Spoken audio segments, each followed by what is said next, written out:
இன்று ஜனவரி 5 திங்கட்கிழமை. பாராளுமன்ற உறுப்பினர்களின் ஓய்வூதியத்தை ரத்து செய்யும் வர்த்தமானி அறிவித்தல் நேற்று மாலை வெளியாகி இருக்கிறது. இதன் மூலம் 2024 ஜனாதிபதி மற்றும் பாராளுமன்ற தேர்தலில் வழங்கிய அதி முக்கியமான வாக்குறுதி ஒன்று அரசாங்கத்தால் நிறைவேற்றப்பட்டிருக்கிறது. பாராளுமன்ற உறுப்பினர்களினுடைய ஓய்வூதியத்தை ரத்து செய்யும் விசேட வர்த்தமானி அறிவிப்புக்கு சமூக ஊடகங்களில் அலாதியான வரவேற்பு கிடைத்து வரும் நிலையில் இது பற்றி கலவையான கருத்துக்களும் சமூகத்தில் நிலவுகின்றதை சொல்ல வேண்டி இருக்கிறது. ஊரை அடித்து உலையில் போடும் அளவுக்கு சம்பாதித்து கொளுத்த பாராளுமன்ற உறுப்பினர்கள் இருக்கிறார்கள். மிஸ்டர் 10% என்று விழிக்கப்பட்டவர்கள் இருக்கிறார்கள். ஜெனீவா மனித உரிமை ஆணையகத்தில் நடந்த இலங்கை பற்றிய மிக முக்கிய விவாதம் நடக்கும் போது அதில் கலந்து கொள்ளாது 80 லட்சம் ரூபாய் பெறுமதியான ரொலெக்ஸ் கைக்கடிகாரம் வாங்கி கொண்டு சுவிட்சர்லாந்தையும் சுற்றி பார்த்துவிட்டு இலங்கைக்கு வந்து தேசப்பற்றை பறைசாற்றி கொண்டவர்கள் இருக்கிறார்கள். 27 கிலோமீட்டர் தூரத்தில் இருக்கக்கூடிய பாணந்துறைக்கு கொழும்பிலிருந்து ஹெலிகாப்டரில் போய் வந்தவர்கள், பாதாள உலக பேர்வழிகளை வழிநடத்தி கருப்பு பணத்தில் சம்பாதித்தவர்கள் என்று எம்மை ஆண்ட இந்த மாதிரியான வகையறாக்களுக்கும் அவர்களது துணைவியர்களுக்கும் 7 தலைமுறைக்கும் தேவையான சொத்து சேர்த்திருப்பதால் பாராளுமன்ற ஓய்வூதியம் தேவையில்லாமல் இருக்கலாம். ஆனால் இவர்களோடு மிக நேர்மையாக வாழ்ந்துவிட்டு போன பாராளுமன்ற உறுப்பினர்களும் இம்மத்தியில் இல்லாமல் இல்லை.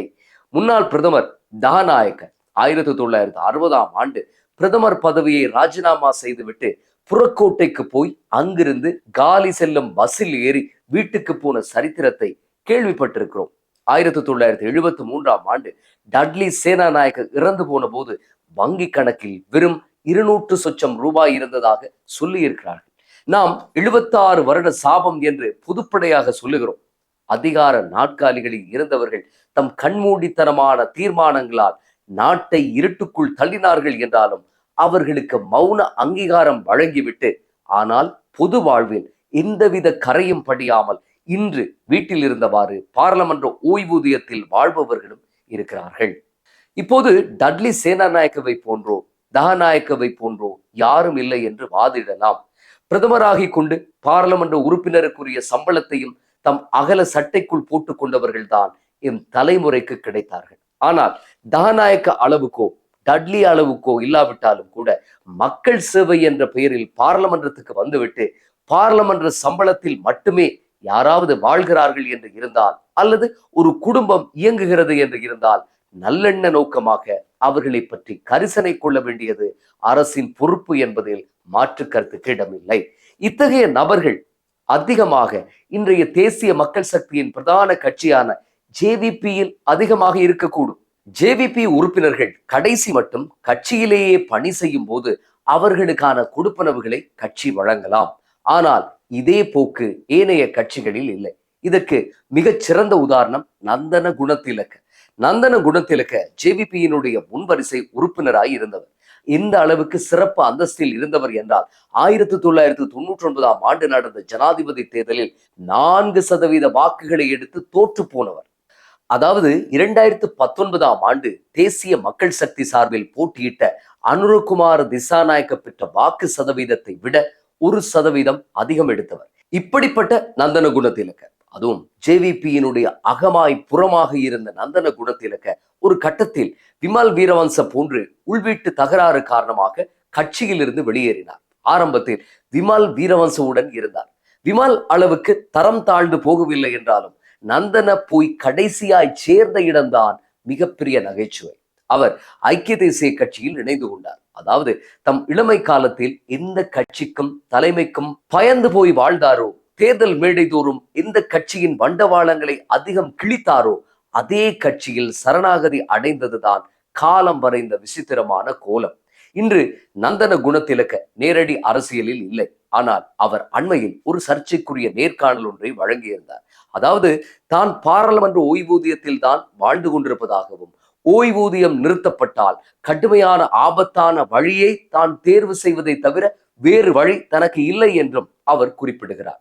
இந்த கருத்து மிகப்பெரிய அளவில் வைரலானது. அவர் சொன்ன அந்த வார்த்தையை நாம் நேரடியாக உங்களுக்கு சொல்ல முடியாது. ஒரு முன்னாள் போராளி விபரீதமான முடிவை எடுப்பேன் என்று மிரட்டுவது அத்தனை சாதாரண விடயம் கிடையாது.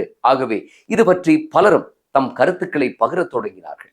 சிங்கள சமூக ஊடக பக்கங்களில் இதற்கு ஆதரவாகவும் எதிராகவும் விவாதங்கள் சென்றன. நந்தன சொல்வது மிக பயங்கரமான ஒரு கருத்து என்று ஒரு சாரார் விசனப்பட்டனர். நந்தன என்ன இருந்தாலும் ஜேவிபியில் இருந்த ஒரு முக்கியஸ்தர். ஒரு சாப்பாட்டு பார்சலை பகிர்ந்து கொண்டு ஒரே படுக்கையில் படுத்து வெயிலிலும் மழையிலும் நனைந்து ஒரு காலத்தில் கட்சிக்கு பங்களிப்பு செய்தவர். இப்போது அவரால் ஜேவிபி தலைமையிலான அணி ஆட்சிக்கு வந்ததை ஜீரணிக்க முடியாமல் இருக்கிறது. இருந்தாலும் பரவாயில்லை, அவர் ஏதாவது விபரீதம் ஒன்றை செய்து கொள்ள முன்பு அவரது பொருளாதார நிலைமையை பரிசீலித்து வாழ்க்கையை நடத்தி கொண்டு செல்வதற்கான ஒரு உதவித்தொகையை அரசு வழங்க வேண்டும் என்று இன்னொரு சாரார் அபிப்பிராயம் சொல்லிக் கொண்டிருக்கிறார்கள். இன்னும் சிலரோ இதெல்லாம் வெறும் கதை, ஓய்வூதியத்தை எல்லாம் நீக்க மாட்டார்கள் என்றார்கள். ஆனால் இப்போது முன்னாள் இந்நாள் பாராளுமன்ற உறுப்பினர்களுடைய ஓய்வூதியம் நீக்கப்பட்டுள்ளது. வெறும் 5 வருடம் பாராளுமன்றத்தில் இருந்து சொகுசாக ஓய்வூதியம் எடுத்துக் கொண்டிருந்த ஒரு சில மாடல் அழகிகள், நடிகைகள் முதல் 20-30 வருடங்களுக்கு மேல் பாராளுமன்றத்தில் அங்க வகித்த அத்தனை பேருக்கும் ஓய்வூதியம் ரத்து செய்யப்படுகிறது. மேலும் இறந்து போன பாராளுமன்ற உறுப்பினர்களுடைய விதவை மனைவிகளுக்கும் ஓய்வூதியம் இந்த ஜனவரி முதல் கிடைக்காது. அரசு புதிய ஆண்டில் கொஞ்சம் வேகமாக இயங்க தொடங்கி இருப்பதையே அதன் ஒரு சில நடவடிக்கைகள் கட்டியம் கூறுகின்றன. இது மிக தேவையான ஒன்று கூட.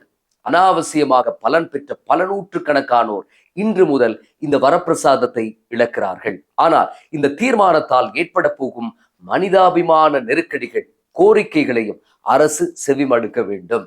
வருமானத்துக்கு எந்த வழியும் இன்றி ஓய்வூதியம் தான் கதி என்று யாராவது இருந்தால் அவர்களையும் வாழ வைக்க வேண்டிய பொறுப்பு அரசுக்கு இருக்கிறது.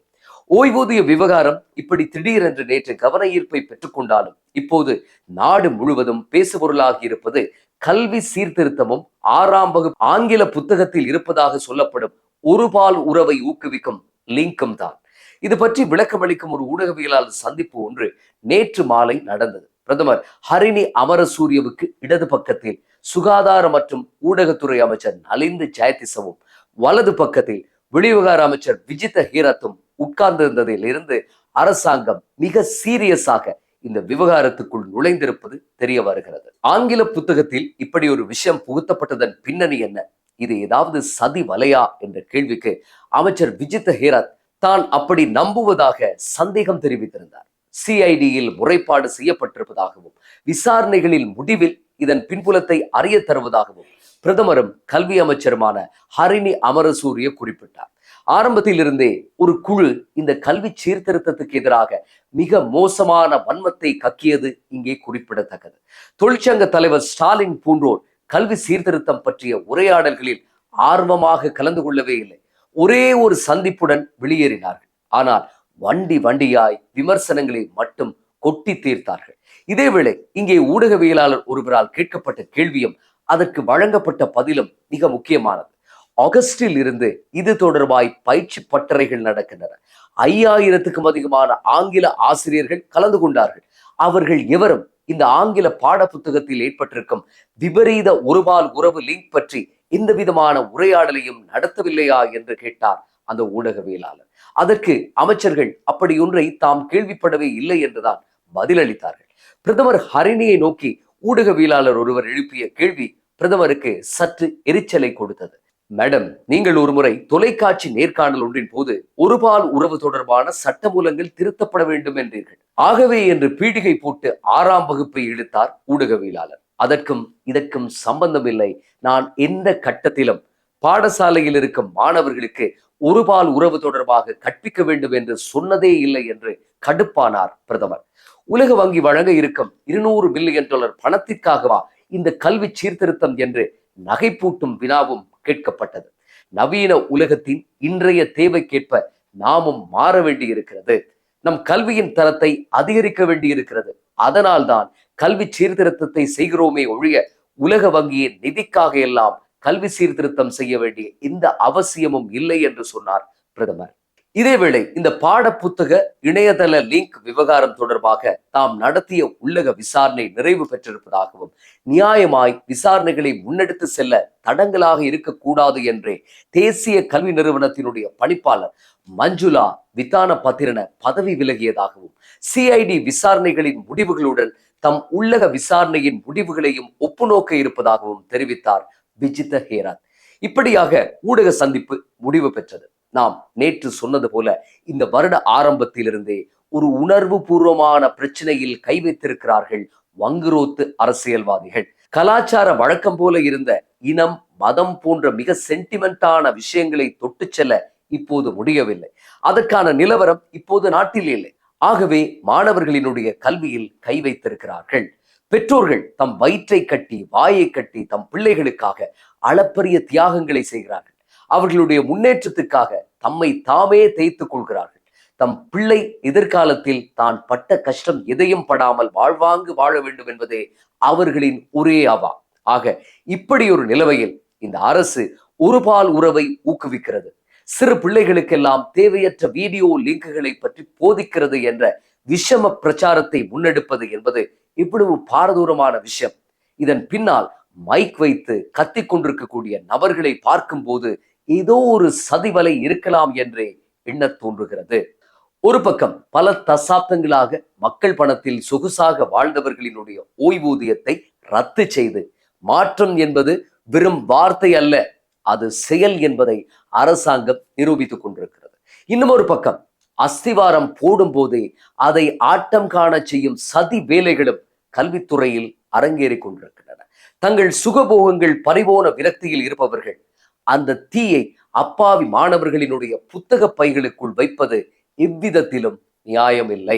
அரசியல்வாதிகள் தங்கள் வயிற்றை கழுவ எத்தனையோ வழிகள் இருக்கின்றன. ஆனால் பிள்ளைகளின் கல்வியில் கை வைப்பது என்பது எதிர்கால தலைமுறையின் கண்களை குத்துவதற்கு சமம்.